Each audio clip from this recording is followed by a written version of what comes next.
From Jhelum, Sheikhupura, Mianwali, आपके शहर कसूर, खुटिया, बहावलनगर, बिहाड़ी, लैया, झंग,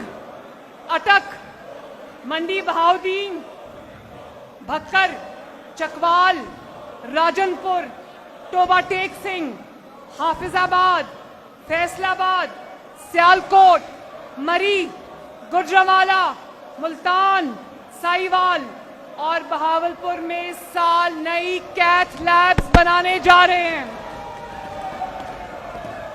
जिस पे अरबों रुपए लागत आएगी और जिससे इन इलाकों के रहने वाले दिल के मरीजों को इलाज के लिए लाहौर नहीं आना पड़ेगा और वहां पर उनको डायग्नोसिस, इंटरवेंशन जैसे स्टेंटिंग, बलूनिंग, उसकी सहूलत मकामी सतह पर स्टेट ऑफ द आर्ट सहूलत मुफ्त मिलेगी और मरी और साहिवाल में इसका आगाज अल्हम्दुलिल्लाह हो चुका है।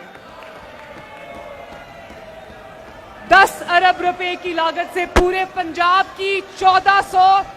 डिस्पेंसरीज को भी रिवैम्प किया जा रहा है, जिससे अवाम को फर्स्ट एड की मेयारी अद्वियात और सहूलियात हासिल होंगी।